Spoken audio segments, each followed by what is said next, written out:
Oke, hari ini kita akan menerapkan metode Clapeyron. Ini tulisannya salah, Clapeyron harusnya harusnya ini ya, Clapeyron yang kita gunakan untuk analisis struktur statis tertentu yang berupa balok menerus ya. Nah, untuk itu kita perlu untuk mengingat kembali bagaimana persamaan-persamaan terkait dengan rotasi yang terjadi pada tumpuan akibat beragam jenis pembebanan ya. Jadi persamaan-persamaan ini nanti akan membantu kita di dalam kita menyelesaikan analisis struktur dengan metode Clapeyron. Kemudian kita juga perlu untuk memperlihatkan kembali bagaimana prinsip dasar dari metode Clapeyron itu ya. Untuk itu saya mengajak Anda memperhatikan gambar ini ya. Sebuah balok menerus, ada 3 bentang dengan tumpuan di A berupa jepit, sedangkan yang lainnya berupa roll ya. Jelas untuk struktur semacam ini akan kita kategorikan sebagai struktur balok statis tak tertentu. Kemudian pada gambar di bawahnya, gambar tengah, kita seolah-olah memenggal ya balok yang tadinya menerus menjadi penggalan-penggalan yang terpisah antara bentang 1, bentang 2, dan bentang 3 ya. Jadi pada setiap tumpuannya kita lakukan proses pemenggalan. Kemudian dari pemenggalan itu maka gaya-gaya luar yang dipikul oleh masing-masing bentang itu akan menyebabkan rotasi pada tumpuan di bentang tersebut ya. Misalkan untuk bentang A ya, atau bentang pertama ini bentang 1, gaya luarnya berupa gaya P1 sehingga pada bentang itu yang sudah terpenggal di A akan timbul rotasi sebesar alfa A, di B akan timbul alfa B1 ya, alfa B1. Kemudian untuk di bentang 2 gaya luarnya berupa beban merata tapi tidak penuh dan akan mengakibatkan rotasi di B sebesar alfa B2 ya. Terus di sini di tumpuan C alfa C1. Terus demikian juga seterusnya untuk bentang ketiga. Anda perhatikan bahwa karena di tumpuan B dan di tumpuan C ini ada 2 macam rotasi ya. Pertama rotasi yang di sebelah kiri dan juga ada rotasi sebelah kanan. Maka untuk membedakan rotasinya kita berikan yang sebelah kiri alfa B1, yang sebelah kanan alfa beta B2. Demikian juga untuk yang C ada alfa C1 dan alfa C2. Nah, ini adalah struktur primer, artinya struktur yang memikul gaya-gaya real ya, atau gaya-gaya yang gaya luar yang bekerja pada balok menerus ya, balok aslinya ya. Jadi di bentang 1 ada P1, ini persis memikul seperti gaya luar dari balok aslinya.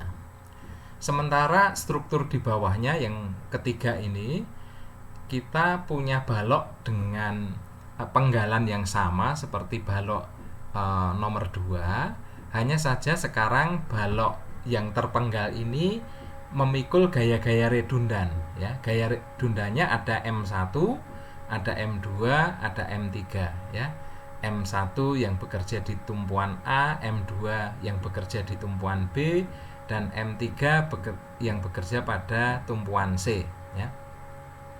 Sedangkan di tumpuan D tidak ada karena struktur aslinya adalah roll, jadi tidak ada gaya redundan di sini, ya. Oke. Nah,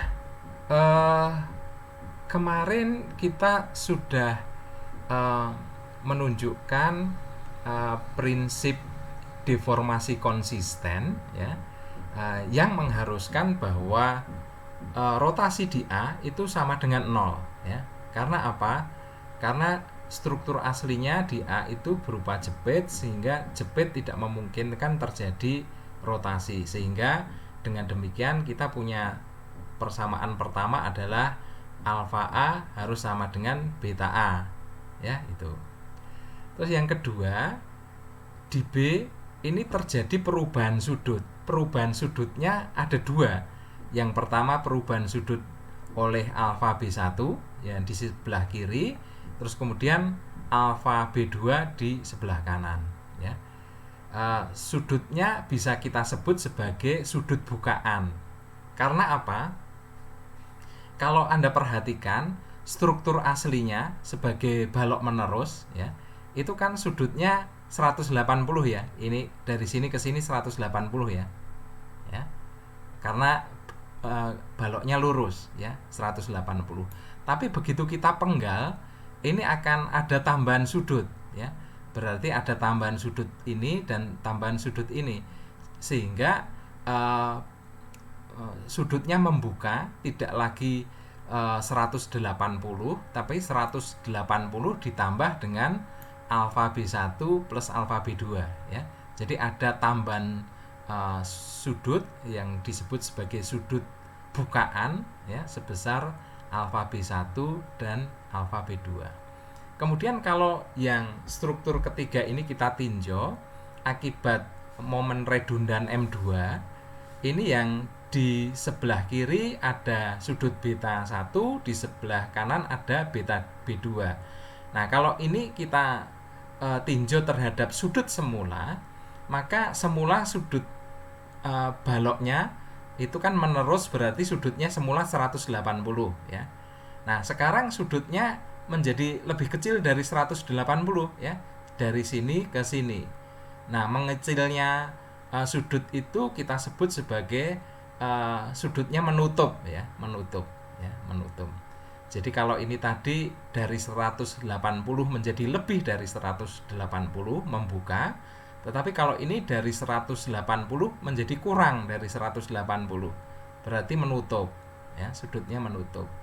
Nah, kita tahu bahwa balok, ya, balok ini aslinya ini kan kita asumsikan bahwa balok itu rigid, ya, sehingga balok ini sudut yang dibentuk itu tidak akan berubah, ya.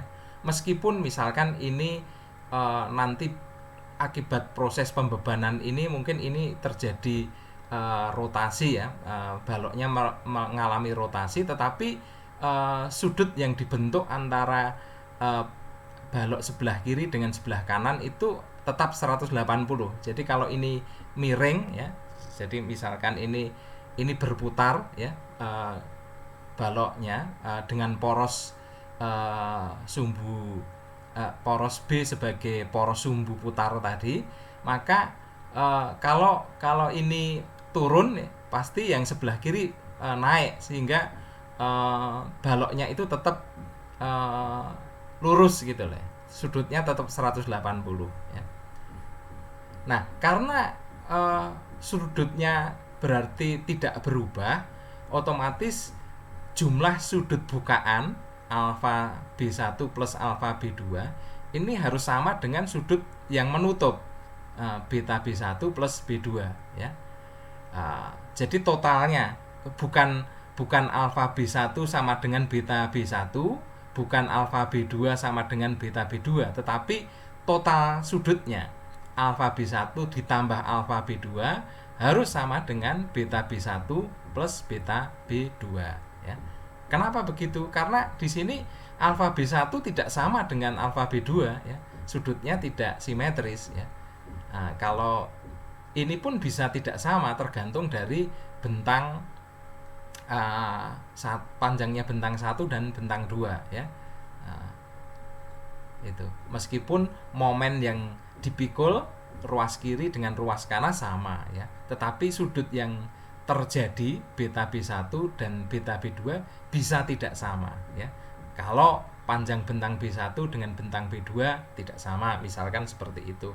Kalau kekakuan dari balok bentang pertama dengan bentang kedua berbeda ya, itu bisa menyebabkan perbedaan putaran sudut. Nah, tetapi yang terpenting di sini adalah totalnya alfa B1 plus alfa B2 yang merupakan sudut bukaan tadi harus sama dengan sudut yang menutup ya, beta B1 plus beta B2, sehingga dengan demikian terjadi deformasi yang konsisten dalam arti bahwa baloknya itu tetap lurus ya, tetap membentuk sudut 180 meskipun baloknya nanti bisa memutar ya, tetapi sudut yang dibentuk antara ruas kiri dengan ruas kanan itu tetap 180.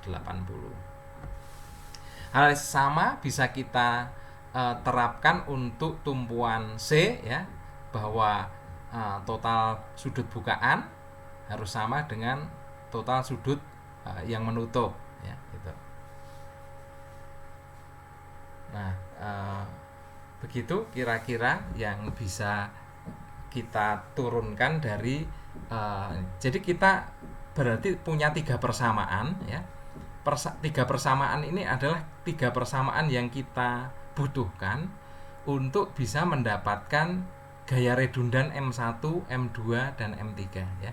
Karena dalam proses penyelesaian metode Clapeyron kita harus mencari terlebih dahulu gaya redundannya, dan dalam hal ini gaya redundannya berupa momen M1, M2 dan M3. M1, M2 dan M3 bisa kita selesaikan karena kita punya 3 persamaan. Ini persamaan 1, persamaan 2 dan persamaan 3.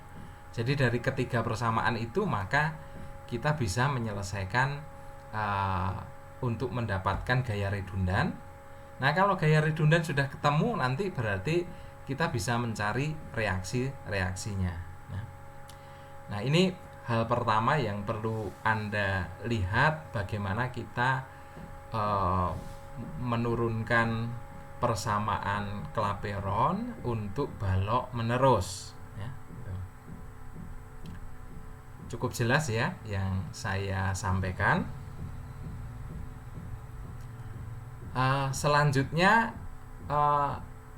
untuk menyelesaikan tadi ya, tentu kita harus bisa menentukan besarnya sudut alfa dan sudut beta. Nah, sudut alfa bisa dicari dengan mengacu kepada tabel-tabel yang tadi kita sudah tunjukkan pada bagian pertama ya. Bagian slide awal tadi kita sudah punya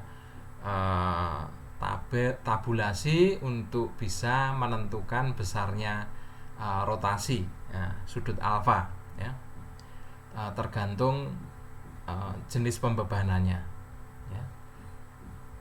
Nah, jadi merujuk ke situ ya, kita bisa menentukan besarnya alfa, beta 1, alfa A, alfa beta, alfa B maksudnya, dan seterusnya. Sedangkan untuk betanya kita masih ingat rumus yang sebelumnya sudah kita sampaikan, bahwa beta untuk beta A karena ada 2 momen di tumpuan A dan momen di tumpuan B yang bisa saling mempengaruhi menyebabkan putaran di A, maka formulasinya adalah M1 kali L1 per 3 EI 1 plus M2 L1 per 6 EI ya. Nah, nanti beta B1, beta B2, nah ini beta B1, ini beta B2 ya. Terus nanti ini beta B1, ini beta C2. Nah, beta C2 karena tidak ada momen di tumpuan ke sini, tidak ada, ini momennya 0 ya, berarti hanya ada ini hanya ada momen 3 yang menyebabkan putaran sudut di beta C2 ya, gitu.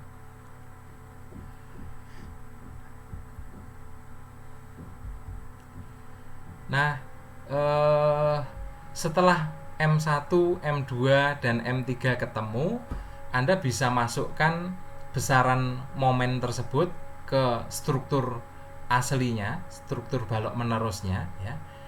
Dan dari situ kemudian Anda bisa menggunakan persamaan kesetimbangan untuk mendapatkan reaksi-reaksi perletakannya. Anda bisa juga mendekatinya untuk mendapatkan reaksi perletakan tersebut dengan cara menggunakan diagram free body ya. Ya, itu. Jadi nanti baloknya Anda lihat sebagai batang-batang yang terpisah sebagai seperti diagram free body ya. Dari situ Anda bisa gunakan persamaan kesetimbangan untuk setiap free body diagram guna mendapatkan reaksi perletakan untuk masing-masing free body diagram tersebut ya. Itu konsep dasarnya. Nah, terus konsep dasar itu bisa kita terapkan langkah-langkah terstrukturnya ya. Langkah-langkah terstrukturnya bagaimana kita menggunakan untuk penyelesaian metode Clapeyron. Ini salah lagi, harusnya Clapeyron ya. Oke, enggak apa-apa. Ini ada ilustrasi contoh yang menggambarkan balok menerus dengan tumpuan sendi mulai dari A, B, C, dan D. Masing-masing punya bentang L1, L2, dan L3. Dan masing-masing bentang itu juga punya kekakuan yang berbeda-beda ya. Di sini kita notasikan EI1, di sini EI2, dan di sini EI3. Terus untuk bentang nomor 1 memikul beban merata G1, bentang kedua memikul beban titik di tengah bentang, dan untuk bentang ketiga memikul beban merata tetapi tidak penuh ya. Kemudian untuk menyelesaikan soal ini dengan metode Clapeyron, kita bisa menetapkan terlebih dahulu langkah pertamanya adalah mengidentifikasi struktur primer ya. Struktur primer itu apa? Ya, struktur yang memikul beban asli gitu ya. Terus kemudian penggal struktur tersebut sehingga terpisah sebagai struktur statis tertentu, dan kemudian tentukan momen redundannya. Jadi ini kan balok menerus ini sebagai struktur primer, dan kemudian kita penggal di sini dan di sini. Terus kemudian kita tentukan momen redundan pada bagian yang terpenggal tadi. Ya, gitu. Ya, bisa dipahami ya ini. Nah, ini berarti ada MB, ini ada MC. Nah, arah momen ini kita asumsikan seperti ini ya. Kemudian langkah berikutnya adalah kita menghitung sudut rotasi ya, atau bisa disebut juga sebagai sudut belahan tadi pada titik tumpuan di mana gaya redundan dipilih ya. Dalam hal ini karena gaya redundannya itu tadi di B dan C ya, maka kita harus menentukan besarnya rotasi di bagian itu ya. Jadi meskipun di sini juga ada rotasi akibat gaya redundan ini ya, Anda lihat akibat beban merata, di sini ada rotasi, di sini ada rotasi, Tapi yang kita perlukan hanya menghitung rotasi di sini, karena rotasi di sinilah yang rotasi di mana redundan itu berada, ya. Berarti kita perlu mencari rotasi di B, ya, baik sebelah kiri maupun sebelah kanan, dan rotasi di C baik sebelah kiri maupun sebelah kanan, ya, gitu. Tidak perlu mencari rotasi di D, ya, hanya di B dan C. Nah, rotasi B sebelah kiri, ya, dihitung dari balok ini, balok AB yang memikul beban Q1, ya. Terus untuk rotasi sebelah kanan itu dihitung dari balok BC, balok kedua yang memikul beban P, ya. Sehingga kemudian kita bisa menghitung total alfa B-nya menjadi alfa B sebelah kiri ditambah alfa B sebelah kanan. Ini merupakan total sudut belahan yang membuka, ya. Sifatnya membuka tadi, sudutnya bertambah gitu, ya. Sudutnya bertambah. Semula 180 sekarang bertambah. Nah, lebih dari 180.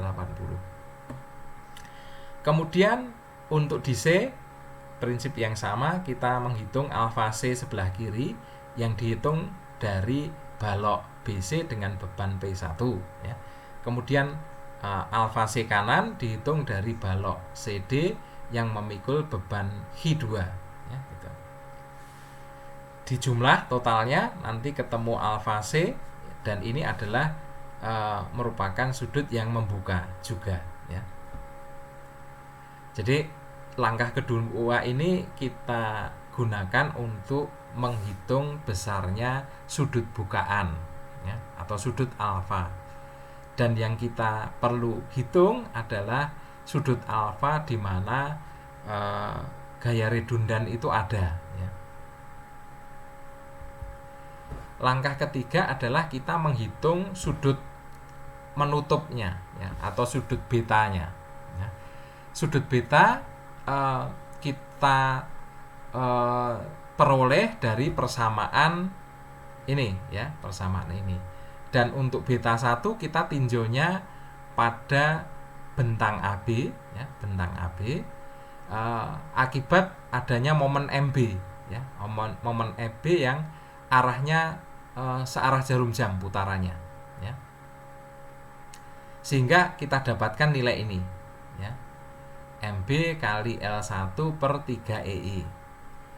Sedangkan di ruas kanan kita hitung besarnya putaran sudut beta B sebelah kanan itu ditinjau dari bentang BC yang menerima momen MB yang arahnya berlawanan jarum jam, ya, ini. Nah, sehingga kita bisa nyatakan nilainya MB kali L2 per 3 EI plus MC kali L2 per 3 EI. Anda lihat bahwa putaran sudut ini juga dipengaruhi oleh momen MC, ya. Karena pada bentang BC ini kedua tumpuan memikul momen, ya. Sebelah kiri memikul MB, sebelah kanan tumpuan kanan memikul MC, sehingga ada kontribusi dari MC untuk terjadinya putaran pada tumpuan kiri. Untuk tumpuan kanan BC atau di dalam contoh ini berarti BC kiri, ya. Ini dipengaruhi selain oleh momen MC yang arahnya searah jarum jam putarannya, juga dipengaruhi oleh MB yang arahnya berlawanan jarum jam, ya, gitu. Besarnya menjadi seperti ini, ya. Sedangkan untuk putaran sudut yang di sebelah kanan dari tumpuan C atau beta C kanan itu hanya dipengaruhi oleh MC yang arahnya berlawanan jarum jam, ya, sehingga besarannya sekian. Dari tumpuan C ini kita dapatkan total sudut menutupnya beta C sebesar ini ya. Dan ini adalah total sudut menutup untuk tumpuan B ya. Kemudian langkah selanjutnya kita menerapkan persamaan deformasi konsisten tadi ya, yang mengharuskan bahwa sudut bukaan itu sama dengan sudut menutup ya, sehingga kita bisa formulasikan menjadi persamaan ini, alfa B min beta B sama dengan 0 atau alfa B sama dengan beta B ya. Kemudian kita pindah di ruas kiri beta B nya sehingga kita dapat persamaan ini, dan di titik C persamaannya alfa C sama dengan beta C. Nah, dari kedua persamaan ini kemudian nanti Anda peroleh nilai MB dan MC. Kemudian yang perlu Anda perhatikan nanti setelah memperoleh nilai MB dan MC, Anda lihat apakah hasilnya positif atau negatif ya. Kalau hasilnya positif berarti asumsi arah momen itu benar. Sedangkan kalau negatif hasilnya berarti arah momen yang sebenarnya itu berlawanan dengan yang diasumsikan. Jadi tadi kita punya asumsi seperti ini ya, langkah pertama bahwa MB itu arahnya seperti ini ya. Arahnya seperti ini. Arahnya positifnya seperti ini ya. Positifnya seperti ini.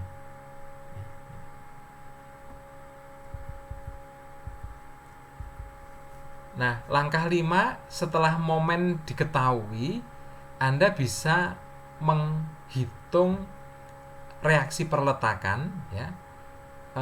Bisa juga untuk menghitung reaksi perletakan itu Anda menggunakan diagram free body ya, seperti ini ya. Ini sekaligus Anda bisa nanti gunakan untuk menggambar SFD ya.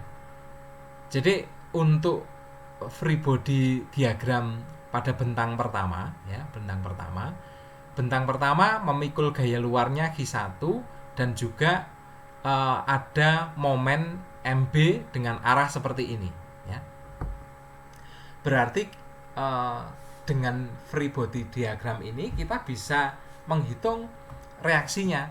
Reaksinya bisa kita pisah. Kita menghitung reaksi yang disebabkan oleh gaya Q1 dulu, seperti ini yang hitam ini. Ini adalah reaksi yang disebabkan oleh gaya Q1 ya. Berarti nanti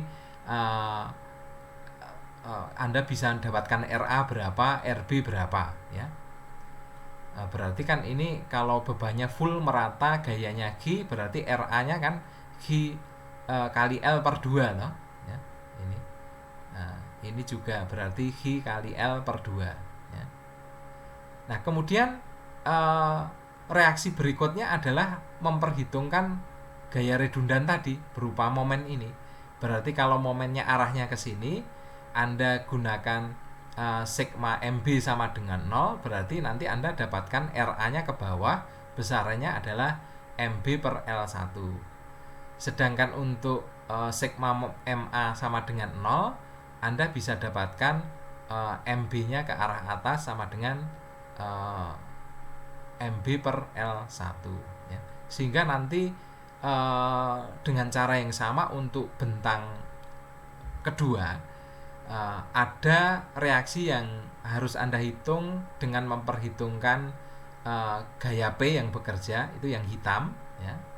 Terus kemudian Anda memperhitungkan reaksi yang ditimbulkan oleh MB dulu, ini dipisah dalam contoh ini. MB berarti ini ya, yang Anda gunakan. Terus reaksi yang diakibatkan oleh MC Anda hitung ini reaksi yang diakibatkan oleh MC.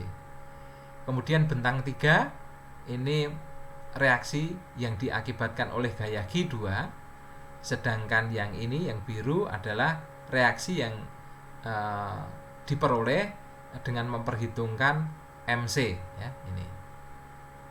Sehingga nanti dari sini Anda bisa total reaksinya, berarti yang hitam ditambah biru ketemunya RA di sini ya.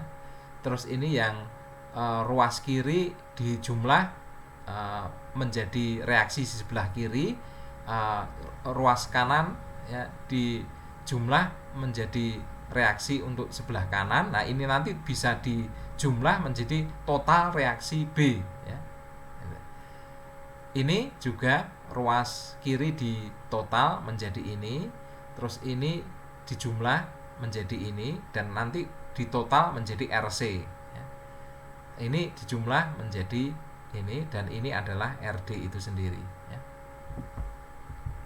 Jadi dengan demikian Anda bisa menggambar diagram SFD dari reaksi-reaksi yang tadi sudah Anda hitung menggunakan diagram free body. Kemudian selain seperti itu ya, Anda ini tadi kan baru tahap di mana Anda bisa menentukan reaksinya ya, reaksinya.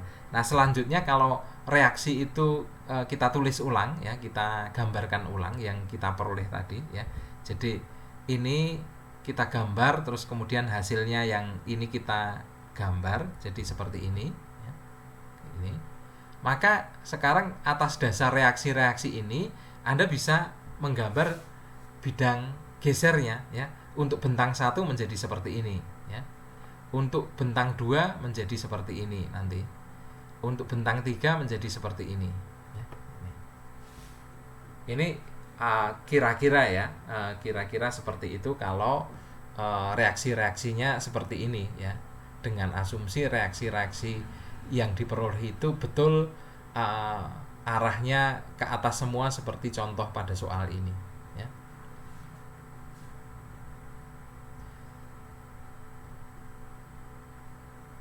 Nah, kemudian bidang M bagaimana ya? Nah, bidang M ini kan juga bisa kita hitung sebagai superposisi dari balok yang terpenggal tadi ya.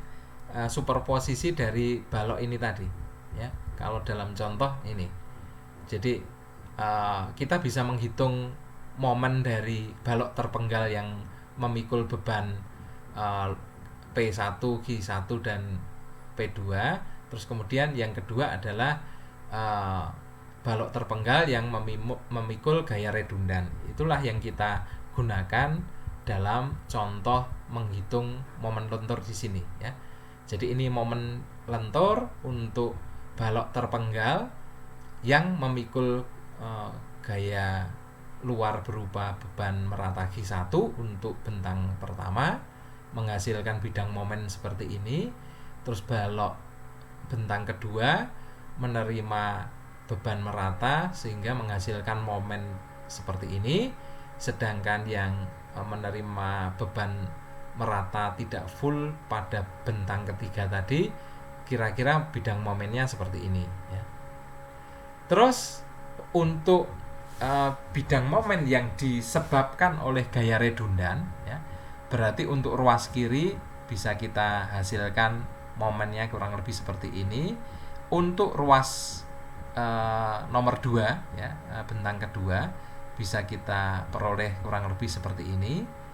Terus untuk yang ruas terakhir yang bentang C kita peroleh seperti ini, sehingga kedua bidang momen ini nanti digabungkan ya, menjadi diagram free body dari diagram free body menjadi bidang momen untuk balok menerus tadi ya. Oke, apakah bisa dipahami penjelasan saya terkait dengan bagaimana kita menerapkan metode Clapeyron untuk analisis struktur balok menerus?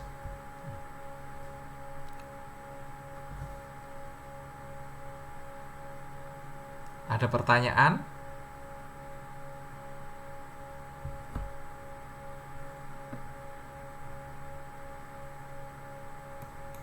Belum ada? Belum, Pak. Oke. Belum, Mbak. Ya. Bisa dipahami ya? Nah, kalau Anda bisa memahami, mari kita coba gunakan prinsip tadi untuk menyelesaikan soal. Ini ada dua soal ya. Soal pertama adalah tumpuannya sendi semua A, B, C. Yang soal kedua adalah di tumpuan A jepit ya, jepit sendi-sendi. Nah, sekarang Anda lihat soal pertama ya, soal pertama. Kira-kira untuk soal pertama itu nanti ada berapa gaya redundan?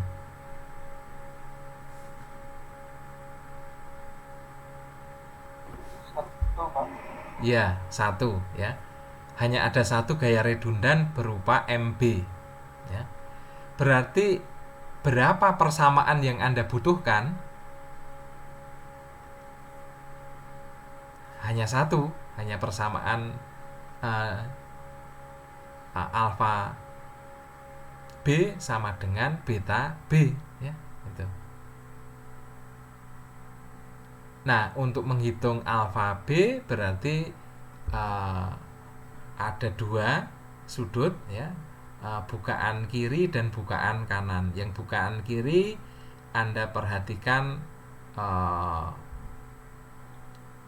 segmen sebelah kiri yang memikul gaya P sebesar 4 ton pada jarak 2 meter atau di tengah bentang. Sedangkan yang alfa B2 yang segmen yang kedua, bukan sudut yang kedua, itu Anda lihat pada bentang BC yang memikul beban merata sebesar 2 ton per meter sepanjang 2 meter ya, itu. Nah, nanti itu harus sama dengan beta B1. Beta B1-nya berarti nanti MB kali L1, L1-nya 4 ya, per 3 EI ya. Terus di sini sama dengan yang sebelah ruas kanan berarti MB kali L2, L2-nya 6 per 3 EI ya, itu. Dan dari kedua persamaan tersebut alfa sama dengan beta, Anda bisa mendapatkan MB. Nah, nanti dari MB Anda gunakan untuk menghitung reaksi melalui diagram free body tadi, dan dari reaksi-reaksi yang diperoleh Anda bisa menggunakannya untuk menggambar bidang SFD, dan juga nanti Anda bisa menghitung bidang momennya ya, gitu. Jadi ini harusnya cepat ya, karena hanya satu redundan saja. Kalau yang kedua, ini ada berapa redundan?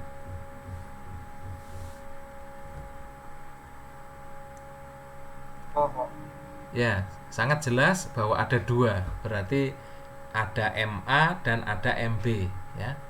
Berarti nanti pada waktu Anda menyelesaikan dengan metode Clapeyron, Anda harus menyajikan dua persamaan ya, sudut, yaitu alfa A sama dengan beta A dan alfa B sama dengan beta B ya. Kalau alfa A ya nanti Anda harus hitung yang disebabkan oleh MA dan MB ya.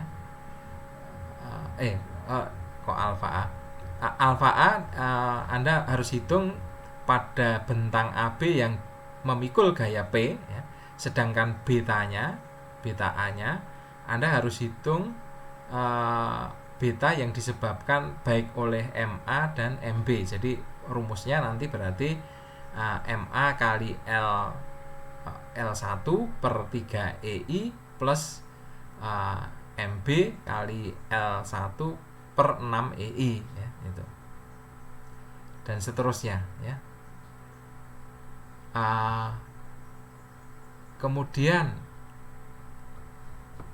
ini meningkat lagi, kalau ini ada berapa redundan. Ini baloknya ada menerus, ada cantilevernya di C ini.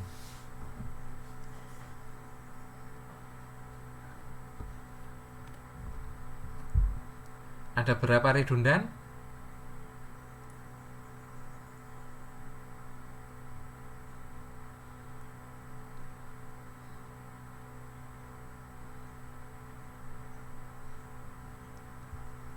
Dua Pak, Dua di mana saja?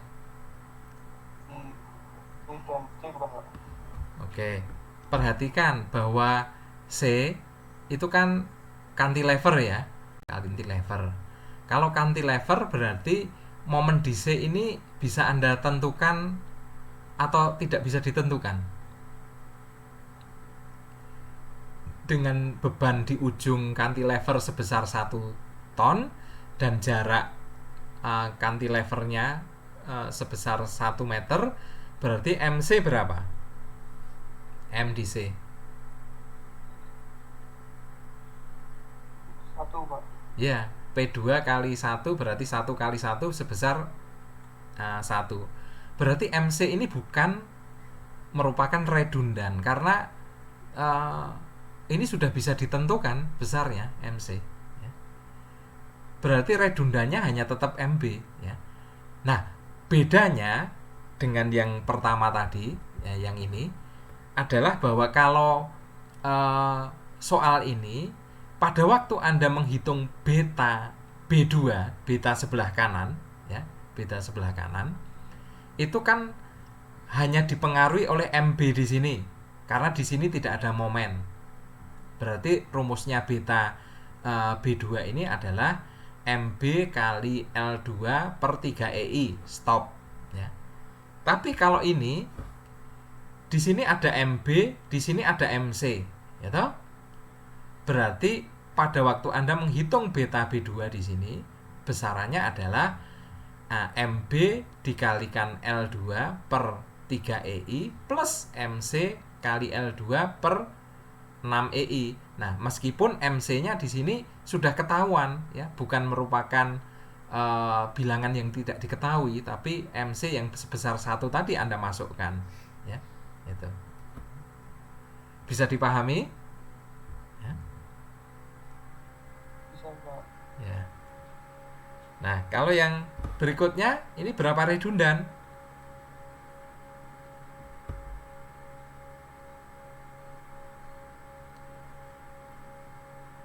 Berapa redundan? Yang sini.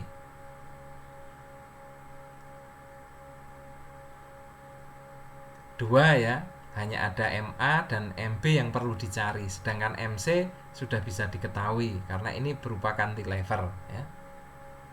Nah, nanti perbedaannya juga dengan ini, yang ini kalau di sini MC-nya 0 berarti pada waktu Anda menghitung MB2, beta B2 itu hanya dipengaruhi oleh MB. Kalau yang ini beta B2 di sini juga dipengaruhi besarnya MC gitu.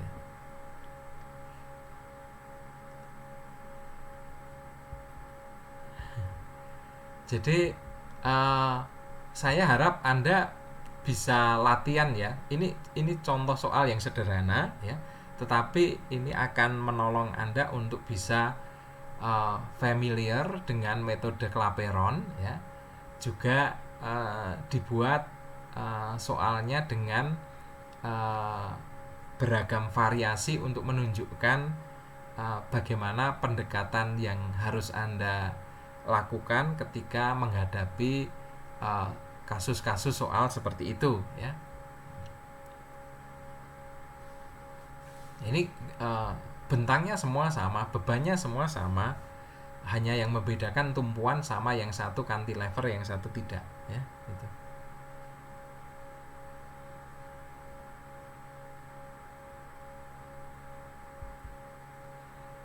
Ada pertanyaan sampai di sini?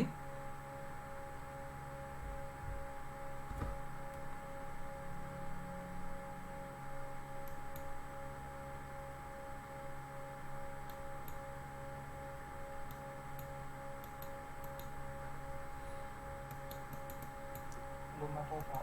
Belum ada ya. Yang lainnya bagaimana? Tadi kok cuma Aska saja yang menanggapi?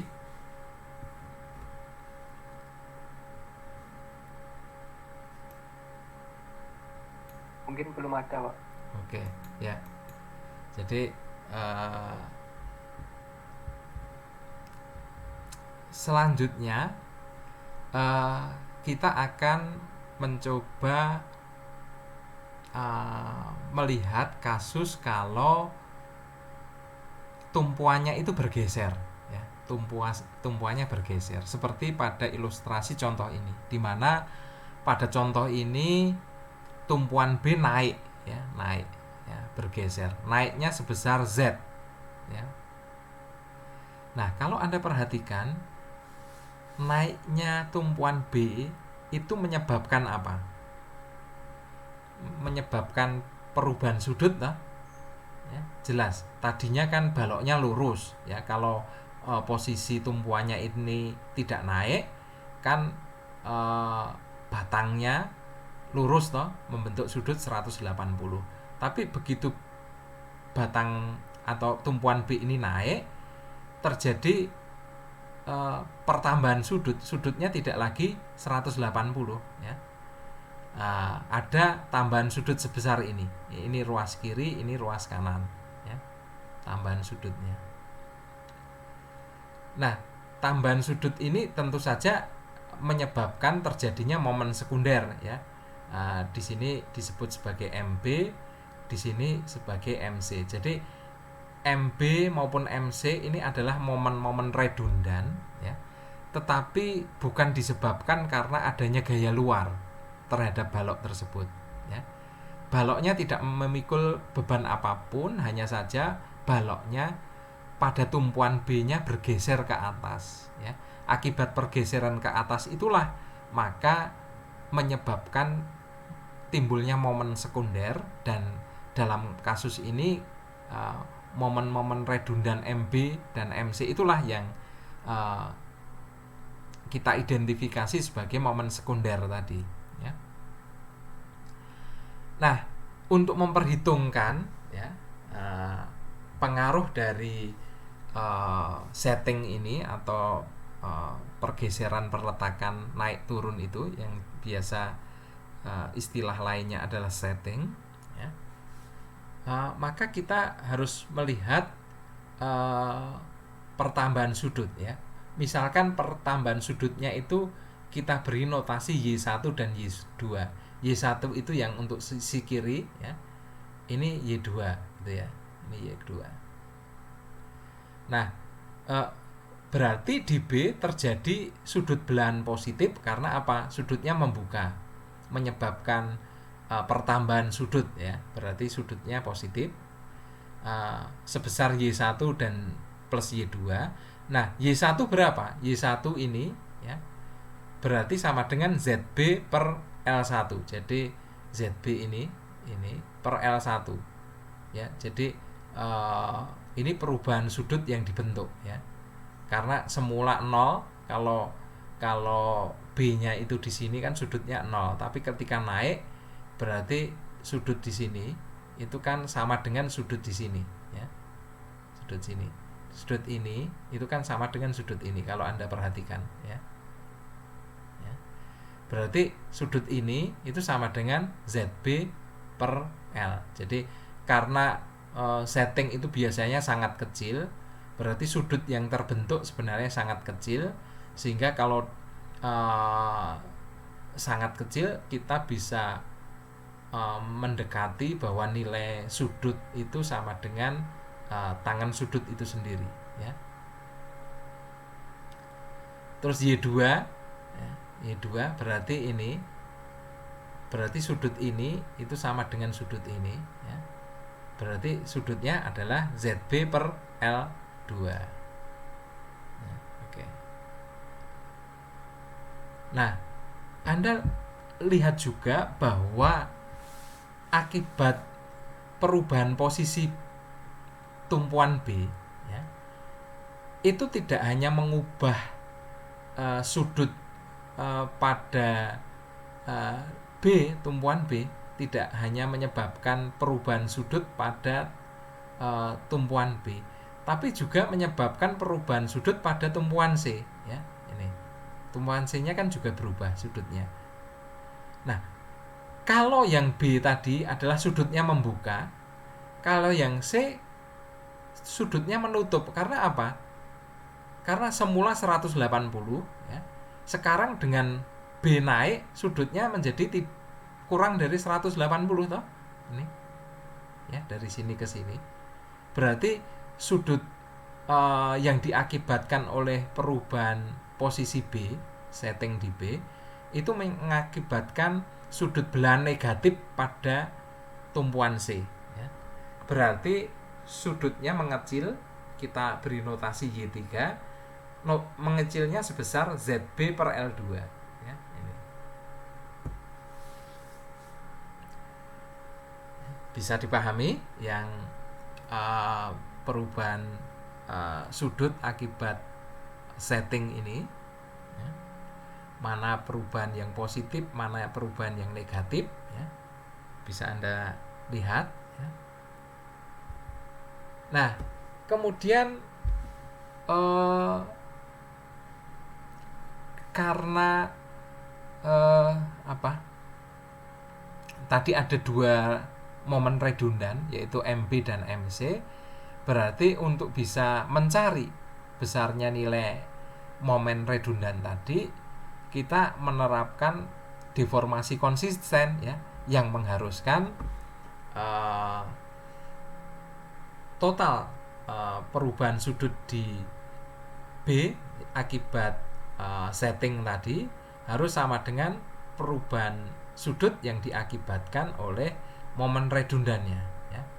Berarti kalau alfa yang diakibatkan oleh setting tadi ZB per L1 plus ZB per L2 positif ya, yang di B. Terus ini adalah beta yang diakibatkan oleh momen ya, momen MB dan MC ya, ini. Nah, Anda perhatikan bahwa untuk tumpuan A segmen 1 ya, segmen 1 ya. Karena ini meskipun di sini ada perubahan sudut, tetapi karena tumpuan A ini roll ya, sendi, berarti di sini tidak akan timbul momen. Dia bisa berputar tanpa mengakibatkan adanya momen di sini. Tetapi sebaliknya di sini ya, di sini perubahan sudut ini menimbulkan adanya momen di sini. Karena apa? Di sini baloknya rigid ya, baloknya rigid, ditumpu di roll ini baloknya rigid. Sekarang baloknya karena ada perubahan ini menjadi tidak lagi lurus 180 tadi ya, sehingga dipaksa untuk memutar ya, memutar segini, sehingga di sini ada timbul momen ya.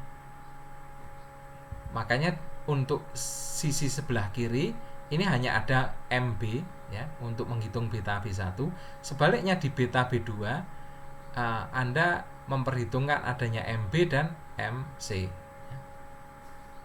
Sedangkan di titik C ini alfa C nya negatif ya tadi. Alfa C2 0 ya, tidak ada perubahan sudut di ruas kanan.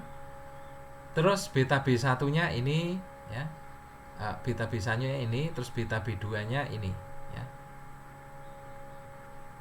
beta C maksudnya, beta C2 nya ini, beta C1 nya ini ya. Nah, dari kedua persamaan ini berarti Anda bisa mendapatkan besarnya momen ya. Nah, kita bisa mengerjakan soal yang sama seperti yang tadi kita kerjakan, tetapi ada tambahan ini, pergeseran B sebesar 2 cm ke bawah ya, 2 cm ke bawah. Nah, kalau seperti itu nanti dalam Anda menghitung beta atau alfa ya, dalam rangka Anda menghitung alfa, alfanya terdiri dari alfa akibat gaya P1, gaya-gaya luar, ditambah alfa akibat setting penurunan ya. Jadi alfa yang Anda hitung di sini tadi, di sini kan alfanya hanya diakibatkan oleh gaya luar P maupun gaya beban merata H ya. Itu alfa yang diperoleh untuk soal ini. Tetapi kalau di B ini juga ada penurunan, berarti nanti alfa di sini ya, alfa selain diperhitungkan akibat gaya P dan gaya Q, juga harus memperhitungkan alfa yang disebabkan oleh setting ya, gitu. Jadi itulah yang Anda gunakan untuk menyelesaikan soal ini ya. Sama ya, ini juga berarti Anda memperhitungkan adanya setting ya.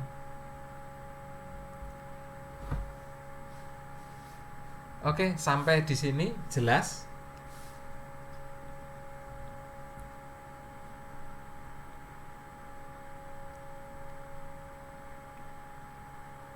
Saya berharap Anda nanti mengerjakan loh ya, latihan loh ya.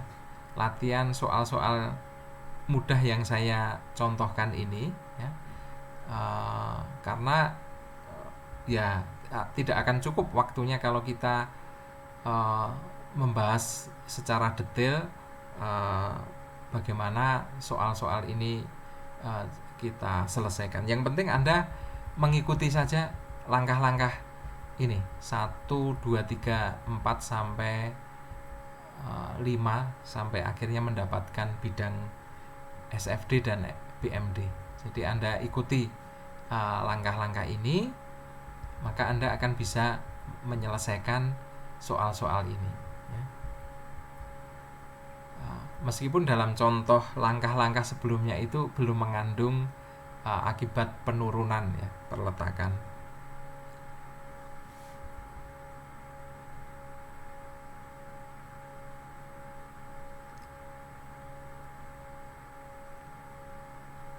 Ada pertanyaan?